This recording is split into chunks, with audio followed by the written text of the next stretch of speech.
Frida Kahlo and Her Animalitos by Monica Brown, illustrated by John Para.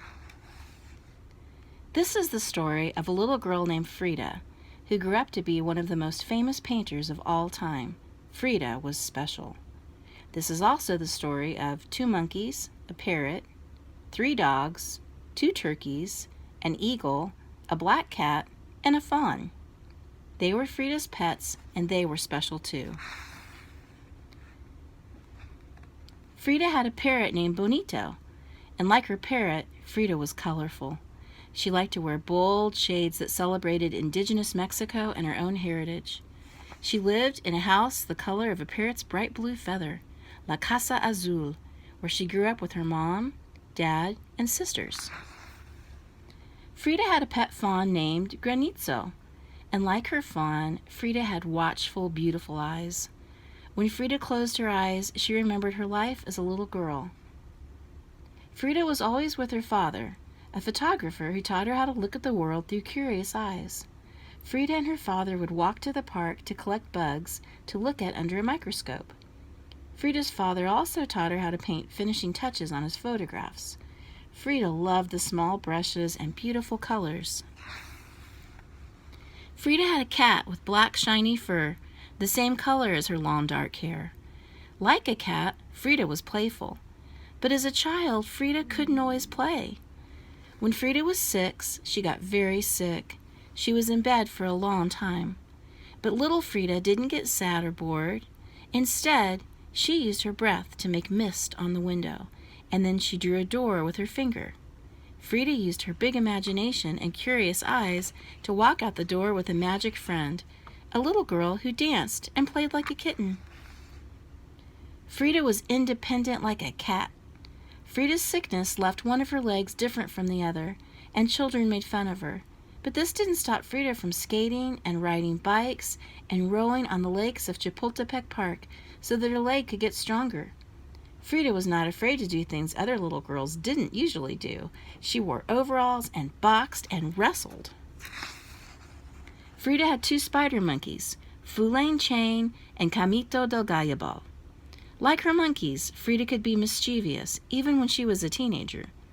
When Frida was 15, she went to a school called the Preparatoria, and she found a group of friends she loved. Like Frida, her friends were curious to learn all they could. Together, they read and studied and argued and sometimes got in trouble. Wearing matching caps, they rode donkeys through the halls of the Preparatoria and set off firecrackers. Frida had an eagle named Gertrudis, and like her eagle, Frida's imagination could fly high. When Frida was 18, she was in a terrible accident and once again had to be in bed for many months. This time, Frida didn't create a magic friend, she created art. Frida's mother made her a special easel and hung a mirror over her canopy bed so Frida could paint. Frida used her imagination and curious eyes to do just that. Feet, what do I need you for when I have wings to fly? And if those weren't enough pets, Frida had 2 turkeys and 3 dogs, Senor Zolotal, Senorita Capolina, and Senora Costi. Frida's turkeys were intelligent and sensitive, just like herself. And like Frida, her dogs were warm and loving. When she was lonely or sad, she would wrap her arms around them and they would comfort her. Her Zolo dogs were the same breed that ran and hunted with the Aztecs thousands of years ago, and a reflection of Frida's heritage, of which she was very proud. Frida's dogs had no hair, but their bodies were warm, and Frida gave them great big hugs whenever she felt lonely or sad. Frida's animalitos were spirited and entertaining, just like Frida. When her 2 spider monkeys were being good, Frida would hold them like babies. When they were being mischievous, they would steal socks and fruit and leap through windows so no one could catch them. Her parrot named Benito liked to snuggle under the covers while Frida took naps and would do tricks at the dinner table for pats of butter. Frida's animalitos played all day in the courtyard at La Casa Azul, the bright blue house on Londres Street. Her husband, Diego Rivera, even made the animals a pyramid to climb on so that her pets could roam freely. When Frida painted, her pets would keep her company.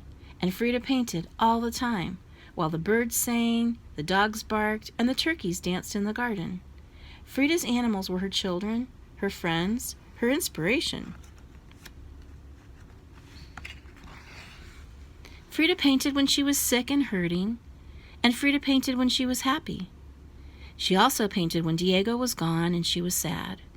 But Frida was never really alone at La Casa Azul, the bright blue house on Laundry Street. She had her animalitos and herself, and she painted both. Frida painted herself with Foulaine Chain playing with ribbons. She painted herself with Bonito, the parrot, and Senor Zolotal, the dog. She painted her black cat, too, peeking over her shoulder. Frida painted herself with all the pets she loved so much, and even butterflies and caterpillars. Her paintings were magic.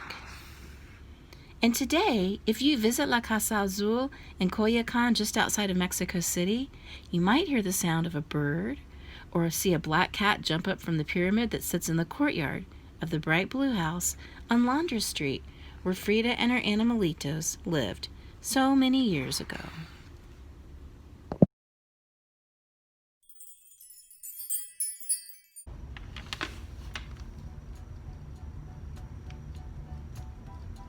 Alright, so we just finished reading Frida Kahlo and her animalitos. Frida Kahlo is one of the most famous artists in Mexican culture. She is known for her self-portraits, so think about what that means, just like it sounds.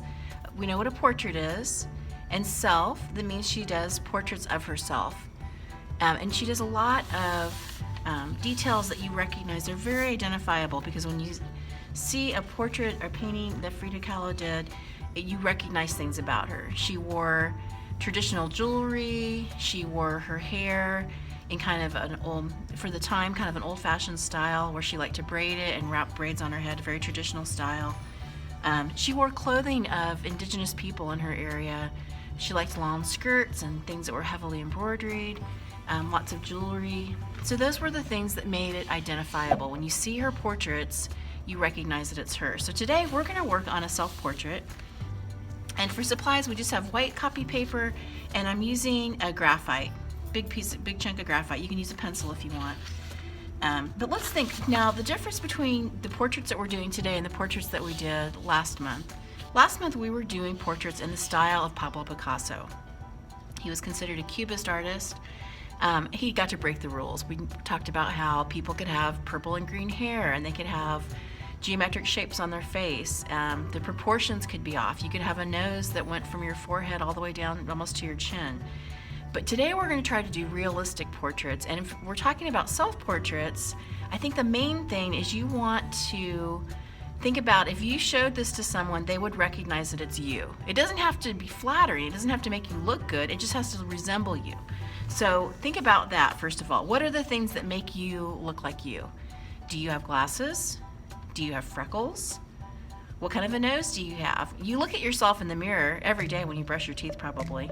If you need a refresher, maybe take a little look in the mirror. How about your hair? Does your hair have a cowlick? Does it stick up somewhere? Do you wear bows? Do you wear braids? So all those little details that make up your portrait. All right, so graphite is kind of like pencil lead. And we're gonna start off, and just like I said with the last portraits, we wanna use all the paper. So I'm gonna just very lightly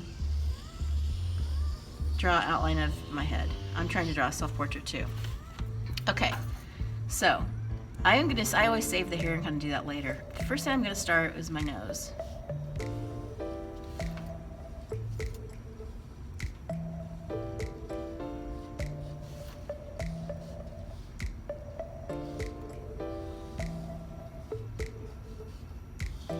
All right, so I've got my nose, I've got my lips. We talked about before that little impression underneath.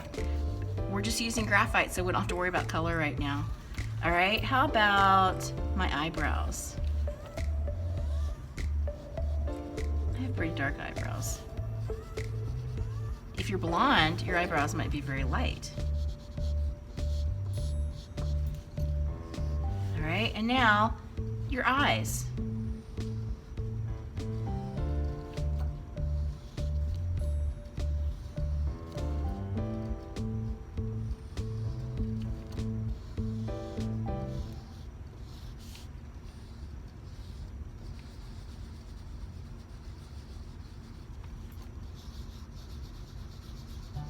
Remember, we're just practicing. It doesn't have to be perfect. Okay, what else is missing? What else do I need? I need eyelashes. All right.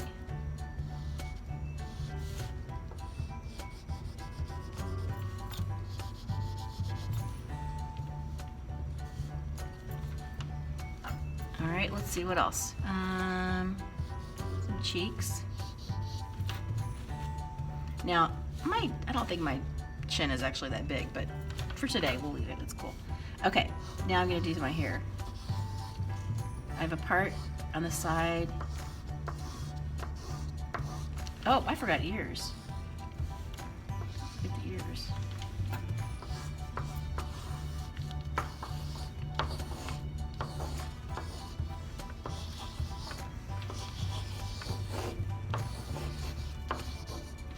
My hair's kind of wavy. Okay, anything else? Let's see. I wear glasses. I can put my glasses on. Put on my glasses.